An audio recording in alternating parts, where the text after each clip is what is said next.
ഗായികയും സംഗീത സംവിധായികയുമായ ഭവതാരിണി ഇളയരാജ അന്തരിച്ചു. സംഗീത സംവിധായകൻ ഇളയരാജയുടെ മകളാണ്. അർബുദബാധിതയായി ചികിത്സയിലിരിക്കെ ശ്രീലങ്കയിലാണ് അന്ത്യമുണ്ടായത്. മൃതദേഹം ഇന്ന് വൈകിട്ട് ശ്രീലങ്കയിൽ നിന്ന് ചെന്നൈയിലെത്തിക്കുമെന്നറിയുന്നു. ഈ മാസം 27-നും 28-നും നടക്കുന്ന സംഗീത പരിപാടിക്കായിട്ടാണ് ഇളയരാജ ട്രൂപ്പ് ശ്രീലങ്കയിലെത്തിയത്.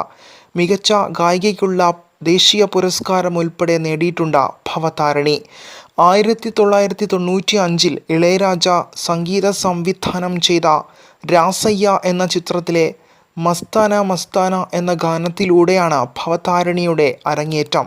ഇളയരാജ തന്നെ സംഗീതം നൽകിയ ഭാരതി എന്ന ചിത്രത്തിലെ മയിൽ പോലെ പൊണ്ണ് ഒന്ന് എന്ന ഗാനത്തിന് മികച്ച പിന്നണി ഗായികയ്ക്കുള്ള പുരസ്കാരം ലഭിച്ചു. നടി രേവതിയുടെ ആദ്യ സംവിധാന സംരംഭമായ മിത്ര മൈ ഫ്രണ്ട് എന്ന ചിത്രത്തിന് ഭവതാരിണി സംഗീതം നൽകി. തെലുങ്ക്, കന്നഡ, ഹിന്ദി സിനിമകളുടെ ഭാഗമായിട്ടുണ്ട് ഭവതാരിണി. News desk Mallu 1.